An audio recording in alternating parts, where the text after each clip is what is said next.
Bom, gente, vamos dar início a mais um vídeo para o canal Mente Aberta. Nesse vídeo aqui eu vou fazer para vocês mais uma sessão que vai corresponder à playlist de título Psicofarmacologia, certo? Tratando-se desta playlist, eu venho aí conversando com vocês sobre os mecanismos que podem ser usados, os mecanismos de potencialização, os mecanismos de estimulação da ação dos neurotransmissores. Então, aqui, se eu não esteja enganada, eu venho falar do quarto modo de potencialização da ação dos neurotransmissores, certo? Onde, tratando-se desta modalidade de estimulação da ação dos neurotransmissores, eu irei falar da inibição da proteína de recaptação, tá? Para que assim esse neurotransmissor ele possa exercer de forma mais intensa a sua ação. Mas vejam só, para falar da proteína de recaptação, eu resolvi retomar o que é a proteína de captação, certo? Porque não se trata da mesma coisa. A proteína de captação é uma coisa, a proteína de recaptação é outra coisa. Onde eu acho que até já falei da proteína de captação, mas vale uma retomada até para a gente revisar mesmo e para vocês terem uma noção bem abrangente desta diferença e, neste caso em específico de estimulação, da ação do neurotransmissor, no que é que eu me refiro quando eu falo da proteína de recaptação, certo? Então vamos lá, vamos fazer uma retomada. Vejam só. Eu tenho aqui um neurônio e tenho aqui um outro neurônio, certo? Tenho aqui um outro neurônio. Então vejam bem, este neurônio que se encontra antes da fenda sináptica, esse espaço aqui, entre um neurônio e outro, trata-se da fenda sináptica, certo? Então, este neurônio que encontra-se antes da fenda sináptica, ele vai ser chamado de neurônio pré-sináptico.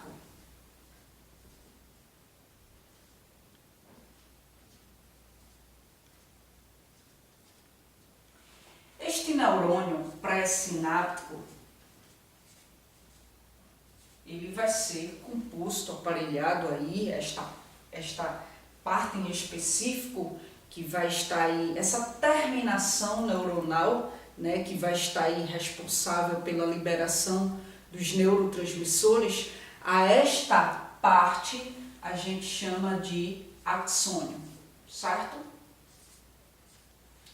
Tratando-se do neurônio que está depois da fenda sináptica, a gente vai ter um neurônio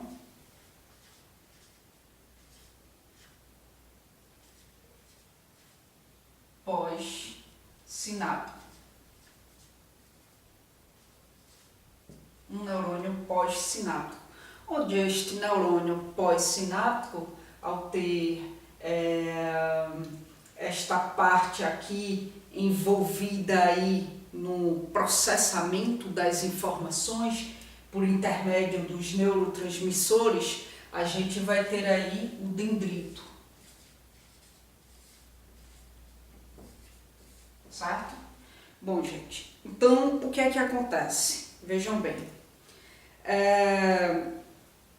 os neurotransmissores, obviamente que eles não surgem assim no organismo do nada, eles não são sintetizados aí, não já estão prontos, digamos assim. Eles passam por um período, eu digo assim, eles têm o estágio da síntese, o estágio da fabricação, né, onde eles são aí derivados provenientes de uma outra substância no organismo. A partir desta outra substância, daí ele é sintetizado, ele é produzido, certo? E aí eu cito para vocês o exemplo da dopamina. A dopamina, cara, ela não já está pronta lá no organismo, né? Ela não é algo, digamos assim, que já está feito, que já está pronto, que já... A dopamina, ela vai ser sintetizada a partir de uma substância chamada dopa, certo? A partir da dopa é que a dopamina é sintetizada, certo? Daí o que é que acontece, gente? Então vejam, a partir da dopa, a sintetização da dopamina no organismo, certo? Então o que é que acontece? O axônio, que é a parte correspondente ao neurônio pré-sináptico, o axônio, ele é composto por vesículas, né? Que são aí pequenos orifícios, pequenos buraquinhos, né? Que estão na terminação do neurônio, certo? Essas vesículas, elas armazenam o neurotransmissor sintetizado. Porque se esse neurotransmissor ele não for armazenado, ele vai ser metabolizado, ele vai ser degradado e assim ele vai ser perdido, ele não vai servir para nada. Então existem as proteínas de captação que vai exercer essa função, né? Quando o neurotransmissor ele é sintetizado, a proteína de captação, né, vai captá-lo e armazená-lo nessas vesículas, certo? Nessas vesículas que estão aí compondo os axônios dos neurônios. Então esses neurotransmissores ficarão armazenados, né, nestas vesículas, esperando assim o potencial de ação para que assim ele possa ser liberado na fenda sináptica e a partir daí exercer a sua função, onde cada um tem sua função específica e aí ele vai exercer a sua função específica no sistema nervoso central, no organismo, né? Então o que é que acontece? Esse neurotransmissor, como eu bem já falei, ele é liberado aqui, ó, na fenda sináptica, certo? Ele é liberado na fenda sináptica. Essa liberação é possível quando, com a chegada do potencial de ação, que são os impulsos nervosos que vão vir por intermédio do axônio, né, que vão vir por entre os axônios dos neurônios. Então, esse potencial de ação vai vir sobre a informação, sobre uma informação elétrica, né, e aí ele vai, ao se deparar com as vesículas, né, as vesículas vão, daí então, por estímulo do potencial de ação, liberar os neurotransmissores na fenda sináptica, convertendo esta informação numa informação química. E aí é por meio deste processo que é possível, né, essa proliferação de informações entre os neurônios, porque vejam, os neurônios eles não são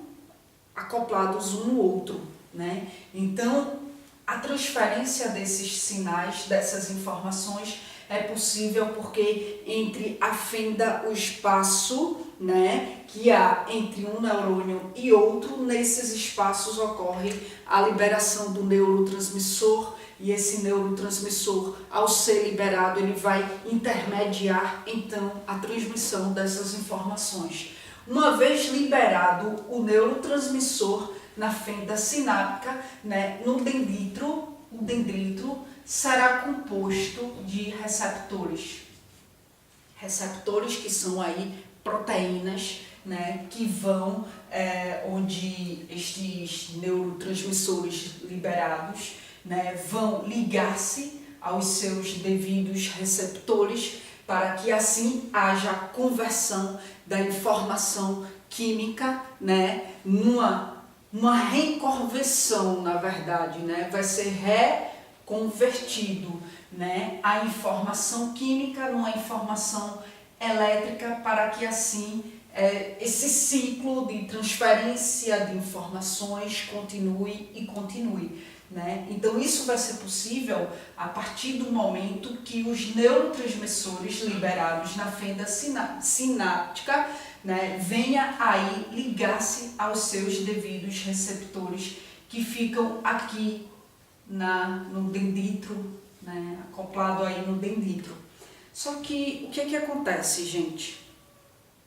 Nem todos os neurotransmissores liberados aqui na fenda sináptica, ele vai acoplar-se ao receptor, né, que está aí imerso no dendritro. Nem sempre. Então, o excesso, o que sobra aqui na fenda sináptica, vai ser recapturado. E aí irão existir proteínas de recaptação. Veja que nesse caso aqui inicial foi a proteína de captação, que pegou este neurotransmissor sintetizado, né, e aí armazenou para que ele não fosse degradado. Né. A proteína de recaptação, o que é que ela vai fazer? Ela vai agir sobre o excesso desses neurotransmissores aqui na fenda para levá-lo de volta para a vesícula, né, para que assim haja uma economia de neurotransmissores, se não precisa dessa quantidade toda que foi liberada aqui, né, para onde é que eles vão? Eles precisam aí ser recapturados para não ser perdido e assim armazenados, né, para ficar à espera do novo potencial de ação, para que assim ele possa exercer a sua função. Então as proteínas de recaptação vai exercer essa função de recapturar os neurotransmissores, né, em excesso e fazer um rearmazenamento na vesícula, nas vesículas que estão aí no axônio, tá? Então vejam, existe uma das formas de potencializar a ação do neurotransmissor quando o mesmo está em déficit no organismo, ocasionando aí um desequilíbrio, né, do sistema nervoso central. Então o que é que acontece? Utiliza-se fármacos que vai inibir essas proteínas de recaptação. Porque se esse neurotransmissor está em déficit no organismo e eu preciso de uma quantidade mais significativa desses neurotransmissores, né, eu preciso impedir essa recapturação desses neurotransmissores para que assim, né, eles possam estar livre nesse espaço para assim ligar-se aos seus receptores e assim exercer a sua função. Então existem fármacos que vão inibir a ação de proteínas, né, que exerce essa função de recaptação. E aí, para dar um exemplo para vocês, para que isso fique bem solidificado na mente de vocês, vou utilizar o exemplo que a minha professora utilizou em sala de aula, a minha professora de psicofarmacologia, no semestre passado. Ela utilizou o exemplo do antidepressivo fluoxetina, né? Esse medicamento, quando ele foi lançado, né, o medicamento de referência era o Prozac, né? Então o que é que acontece? O Prozac era conhecido aí, né, como a pílula da felicidade, porque aumentava os níveis de serotonina, né? Então, por que havia o aumento dos níveis de serotonina? Porque o Prozac inibia, né, a função dele é inibir a proteína que faz a recaptação da serotonina, né? Então, a proteína que fazia a recapturação da serotonina e pedindo, né, a ação da mesma, ela era inibida por meio do Prozac.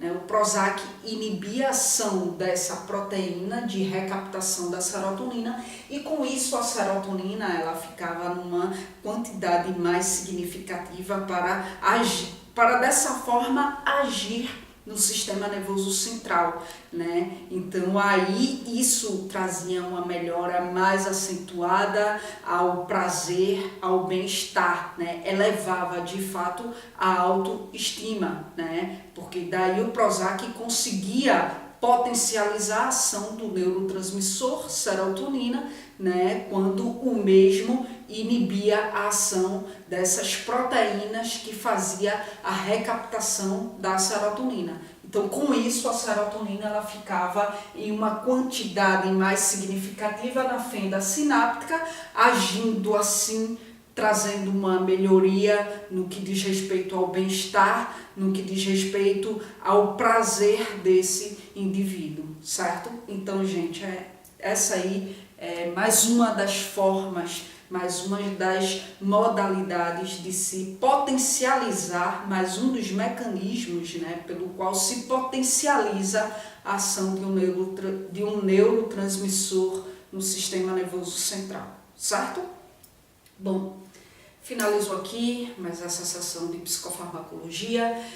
Na descrição do vídeo você vai encontrar informações adicionais, certo? Como, por exemplo, o meio de contato comigo, onde o meio de contato comigo é apenas por e-mail. Então, se tu tem alguma dúvida, tu pode mandar e-mail para mim, certo? Se demorar um pouco, porque de fato demora, porque eu vou atendendo os e-mails que vão chegando por ordem de chegada, né? Eu obedeço a ordem que chegou primeiro, e enfim. E aí eu trago para dentro da playlist Carla Responde, respondo dentro da playlist Carla Responde, né?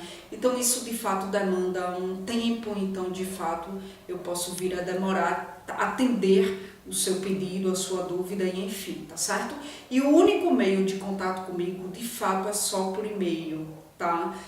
Muito embora vocês vão encontrar aí o link das minhas redes sociais, mas eu não atendo via redes sociais, por falta de tempo mesmo, porque tem muita gente nas redes sociais, então se há um excesso de mensagens, né, no campo lá, no direct, no message, então assim, eu não tenho tempo para parar, para estar respondendo todo mundo, certo? Então eu de fato só atendo por e-mail e por ordem de chegada, certo? Então, mas vocês podem me adicionar nas redes sociais, porque daí vocês vão ter a possibilidade de acompanhar mais de perto os meus projetos, visto que sempre que eu gravo um vídeo novo, eu sempre posto nas redes sociais, porque nem sempre o YouTube ele lança a notificação, né, da atualização. Então, as redes sociais é uma forma de você ficar por dentro dos meus projetos, certo? E vocês vão encontrar também o link do meu canal secundário, que é o canal Só Psicanálise, onde lá eu abordo temas apenas dentro do âmbito da psicanálise. Quem tem interesse por essa área, conhece lá o canal, se achar interessante, se inscrevam lá também, tá certo? É isso, gente. Muito obrigada mais uma vez pela atenção de vocês e até a próxima gravação.